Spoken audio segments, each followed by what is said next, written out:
ఐబొమ్మ నిర్వాహకుడు ఇమంది రవి రిమాండ్ రిపోర్టులో సంచలన విషయాలు వెలుగు చూశాయి. ఐబొమ్మతో పాటు ఇతర పైరసీ డొమైన్లను రవి నిర్వహిస్తున్నట్లు పోలీసులు పేర్కొన్నారు.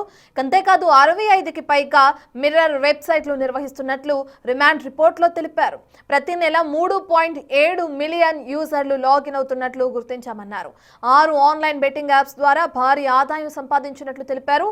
ముఖ్యంగా క్రిప్టో మార్పిడికి బినామీ ఖాతాల నుంచి నగదు బదిలీ చేశాడని విచారణలో వెల్లడైందని చెప్పారు. సెయింట్ కిట్స్ అలాగే నేవీస్ పాస్పోర్ట్ తో విదేశాలకు పారిపోయే యత్నం చేశాడని, సాక్షులపై సైతం నాశనం చేసే ప్రయత్నం చేశారని కూడా రిమాండ్ రిపోర్టులో పేర్కొన్నట్లు తెలుస్తుంది.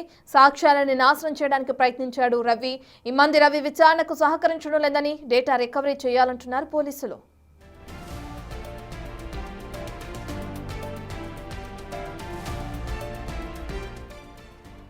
TraderIn.com అలాగే MakeIndia.shop అనే 2 డొమైన్లను ఇమంది రవి రిజిస్టర్ చేసుకున్నాడని పోలీసులు తెలిపారు.